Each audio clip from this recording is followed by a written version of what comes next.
পানে। হ্যাঁ, কুকুরটাকে বিশ্বাস করা যায়, মানুষটাকে বিশ্বাস করা যায় না। আমরা কোন জায়গায় নিজেকে নামালাম, তারপরেও বলে কেন চকলেট দাও, চকলেট দাও, চকলেট দাও। ঠিক আছে, আমরা কোন জায়গায় নিজেদেরকে নামালাম? হ্যাঁ, সৃষ্টিকর্তা শ্রেষ্ঠ জীব বলে নিজেকে ধন্য মনে করি, আর আচরণটা কুকুরের থেকেও নিচে নামিয়ে নিয়ে গেছি।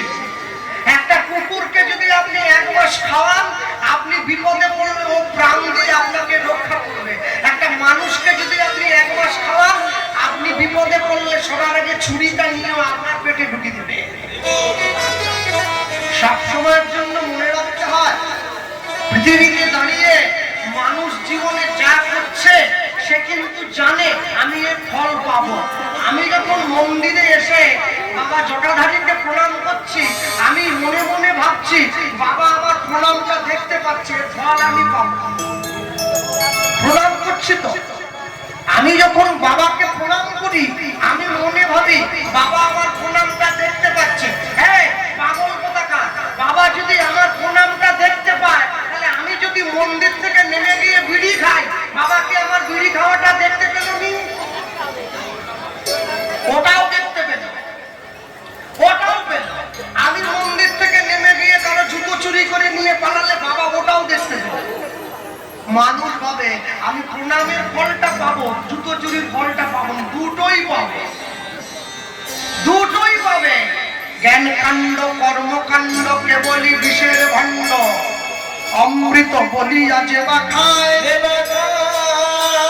নানা জনি সনা ফিরে পদার্য ভক্ষণ করে, তার জন্ম অধঃপতে যায়। শ্মশান ঘাটে মরা পোড়াতে গেলে চান করে ঘরে ঢুকতে হয়। কেন? মরা পোড়াতে গিয়েছে, দেহ নাকি অসুস্থ হয়ে গেছে, চান করে ঘরে ঢুকতে হবে। তাহলে মরা পুড়িয়ে চান করে ঘরে ঢুকলে, আর তুমি যে প্রত্যেকদিন চান করে টেবিলে বসে গোটা মরাগুলো চিবি খাচ্ছ, 4 পা 2 পা 3 পা 6 পা, যাবে না? তখন চান করতে হবে।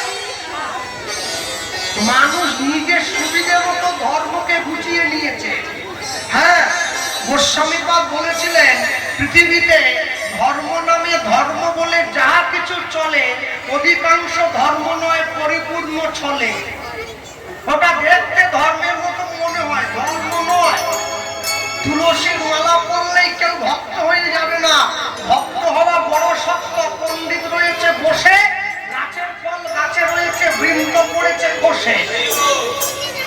মানুষ চাইলে নিজের বাড়ির ছেলে মেয়েকে ডাক্তার ইঞ্জিনিয়ার তৈরি করতে পারে, চাইলে কৃষ্ণ ভক্ত তৈরি করতে পারবে না। চাইলে চোর হওয়া যায়, চাইলে সাধু হওয়া যায় না।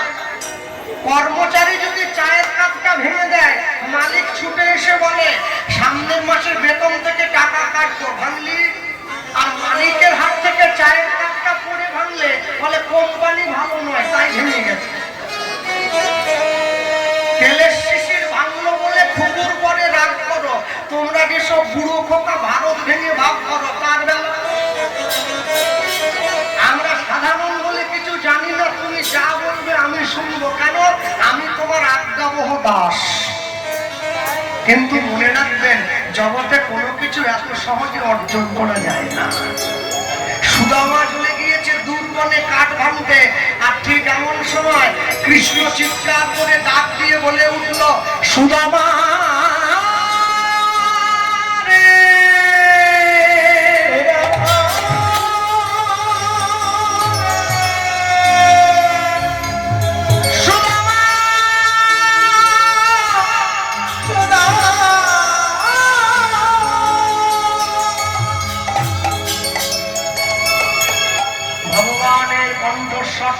সুদামার কর্ণমূলে পৌঁছে গেল।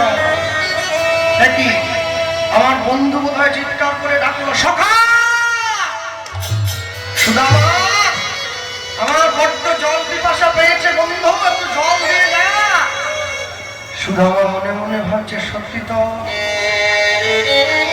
আমার সখাকে আমি তো জল দিয়ে আসি নাই, শুকনো নাড়ু দিয়ে এসেছি। ও রাজার ছেলে শুকনো নাড়ুটা খাচ্ছে, গলায় ভেঙে গেছে। তাদের উত্তরীটা নামিয়ে ছুটে গিয়ে নদীতে ডুবিয়ে ওটা ভিজিয়ে নিয়েছে, জলটা মুখের সামনে ধরবো। আর যেই উত্তরী ওটা নিয়ে ছুটে যেতে যাচ্ছে কৃষ্ণের কাছে, নদীর থেকে পাড়ে ওঠার সঙ্গে সঙ্গে দেখছে সামনে একটা বাঘ দাঁড়িয়ে আছে। সুদামা বুঝে নিয়েছে এই ঘন জঙ্গলে এই বাঘটা প্রচন্ড ক্ষুধার্ত, ও আমাকে নিজের উদরস্থ করে ফেলবে, ও এক্ষুনি আমাকে ভক্ষণ করবে। ছুটে গিয়ে বাঘটার কাছে দাঁড়িয়ে হাত দুটো জোড়ো করে বলছে, তুমি একটু আমার সময় দাও। আমার বন্ধু বসে আছে, আমার বন্ধু জল খাবে বলে চিৎকার করে আমার ডাকছে, আমি জলটা দিয়ে এসে তোমার সামনে দাঁড়াবো। ভগবান বুঝে নিয়েছে এই ভালোবাসায় কোনো ভাব নেই, নিজের জীবন বিপন্ন করে সখা আমাকে জল খাওয়াতে চাইছে। ভগবান যোগমায়াকে বলল, তুমি যে বাঘ রূপ ধরে সুদামার শত্রুকে দিয়েছ, তুমি সরে যাও, আমার বন্ধু আমার কাছে আসবে। ছুটে এসেছে সুদামা, কৃষ্ণকে জলটা দিচ্ছে, এই যে সখা জলটা খা, জলটা খা। জলটা মুখে দিয়েছে, আর কাঠ ভেঙে কাঠগুলো বোঝা করে যখন মাথায় তুলেছে, ঘন জঙ্গলে ঝমঝম করে পত্র বৃষ্টি নেমে এলো। আর যেই বৃষ্টি নেমে এসেছে, সুদামা ছুটে দিয়ে কৃষ্ণকে বুকে জড়িয়ে ধরেছে। সখা আমার বুকে আয়, বেরোবার চেষ্টা করিস না, প্রচন্ড বৃষ্টি, হ্যাঁ প্রচন্ড বৃষ্টি, ঠান্ডা লেগে গেল, রাজার ছেলে তুই কষ্ট পাবি। ভগবান মনে মনে ভাবছে, গিরিগোবর্ধন 7 দিন তুলেছিলাম, বৃন্দাবনবাসীকে বৃষ্টি পড়তে দেয়নি তাদের গায়ে, ওই বৃন্দাবনবাসী এসে তো আমার জড়িয়ে ধরে না। একে সুদামা জড়িয়ে ধরেছে, সুদামা যে কৃষ্ণকে জড়িয়ে ধরেছে, কৃষ্ণ সুদামাকে জড়িয়ে ধরেছে। কে যে কাকে জড়িয়ে ধরেছে কেউ জানে না, শুধু যে জড়িয়ে ধরেছে সে তো জানে, সে তো জানে। সুদামা কৃষ্ণের কোলে মাথাটা দিয়ে ঘুমিয়ে পড়েছে, মাথায় হাত বুলিয়ে দিচ্ছে, সখা ঘুমের কি দরকার, সকাল হয়ে গেছে। কাঠের বোঝাটা মাথায় করে কৃষ্ণ সুদামার সঙ্গে চলে যায় গুরুদেবের আশ্রমে। অনুরোধ আছে গানটা, তাই আবার গাইতে হবে। সুদামা কৃষ্ণের সঙ্গে নিয়ে চলে যায়। আসার সময় একজন বলে দিয়েছে, দাদা যে লীলাই হোক না কেন পথচলিতে গানটা যেন থাকে, তাহলে 1 টাকা পাবেন না, কিন্তু আপনি বিনা টাকায় বাড়িতে উড়ে পাবি তাকে ছাড়ি। হ্যাঁ সুদামা ঘরে যায়, পথ চলিতে আর বলিতে, অনুধ্বনি পথ চলিতে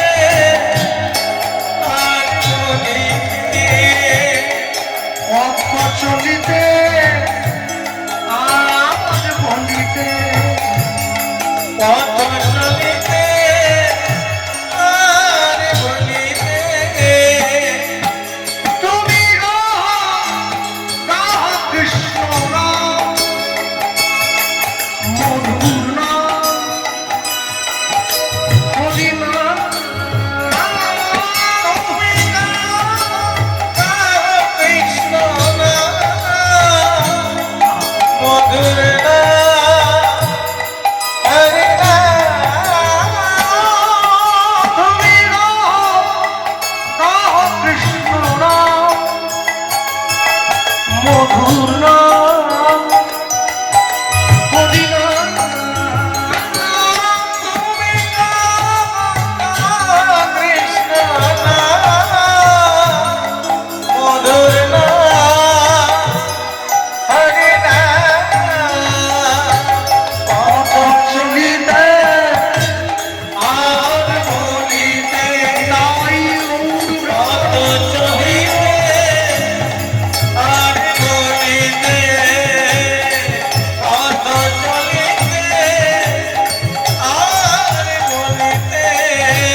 তুমি যে কত জাতি সম্মুখে আধার রাত্রি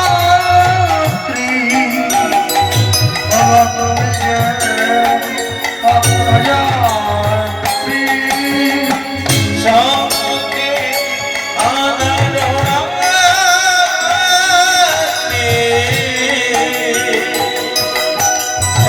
তুমি যে কত